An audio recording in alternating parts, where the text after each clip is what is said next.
ആയുസിൻ്റെ ബലം കൊണ്ട് മാത്രം വയനാട് ദുരന്തത്തെ അതിജീവിച്ച കുറച്ചെങ്കിലും പേരെ നിങ്ങൾക്കറിയായിരിക്കും. ഒരു സ്റ്റീൽ ഗ്ലാസ് വീഴുന്ന ശബ്ദം കേട്ടതുകൊണ്ട് മാത്രം ജീവിച്ചിരിക്കുന്ന ഒരു കുടുംബമുണ്ട്. ആനയുടെ കാൽക്കീഴിൽ ഉറങ്ങിത്തീർത്ത കുടുംബമുണ്ട്.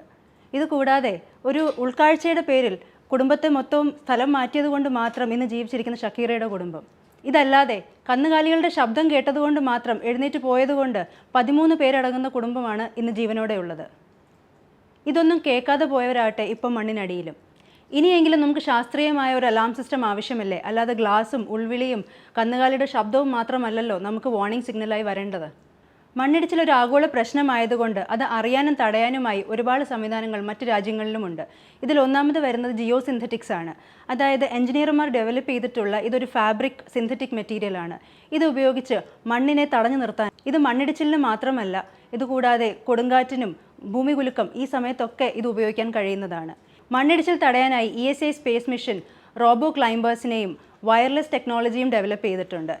80-94% വരെ ഉറപ്പോടുകൂടി മണ്ണിടിച്ചിൽ പ്രഡിക്റ്റ് ചെയ്യാൻ കഴിയുന്ന മെഷീൻ ലേണിംഗ് അൽഗോറിതം RITയിലെ ശാസ്ത്രജ്ഞന്മാർ നിർമ്മിച്ചിട്ടുമുണ്ട്. ഇതെല്ലാം ഉണ്ടായിട്ടും പിന്നെ എന്തുകൊണ്ടാണ് ഇത്തരം പ്രശ്നങ്ങൾ ഉണ്ടാകുന്നത്? ഇതിന് പ്രധാനമായി നമുക്ക് ആവശ്യമുള്ളത് നമ്മുടെ സ്പേസ് റിസർച്ച് ഓർഗനൈസേഷനും മെറ്റിയോറോളജി ഡിവിഷനും ജിയോളജി ഡിവിഷനും ഒത്തുചേർന്നുകൊണ്ട് ഒരു വാർണിംഗ് സിസ്റ്റം അലാം, അതായത് ഇൻറ്റഗ്രേറ്റഡ് ആയിട്ടുള്ള ഒരു വാർണിംഗ് സിസ്റ്റം അലാം ഗവൺമെൻറ്റിൻ്റെ സപ്പോർട്ടോടുകൂടി നിർമ്മിക്കുക എന്നുള്ളതാണ്. ഇത്തരം മൾട്ടി ഹസാർഡ് വാർണിംഗ് അലാം നിർമ്മിക്കണമെങ്കിൽ നമുക്ക് സ്പേസിൽ ആവശ്യമായിട്ടുള്ള ഒരു സാറ്റലൈറ്റ് ആവശ്യമുണ്ട്. ആകാശത്താണെങ്കിൽ നമുക്ക് ഡ്രോണുകളും എയർക്രാഫ്റ്റുകളും UAVസും ആവശ്യമാണ്. ഭൂമിയിൽ ആവശ്യമുള്ള ക്യാമറാസും ലേസർ സിസ്റ്റംസും വേണം. ഭൂമിക്കടിയിൽ ഒപ്റ്റിക്കൽ സിസ്റ്റം ഡിറ്റക്ഷൻ സിസ്റ്റംസും ആവശ്യമുണ്ട്. ഈ 4 ഡിപ്പാർട്ട്മെൻറ്റുകളും ഒന്നിച്ച് പ്രവർത്തിച്ചാൽ മാത്രമേ ഇത്തരം സംഭവങ്ങൾ ഇനി നമുക്ക് തടയാനാവുകയുള്ളൂ.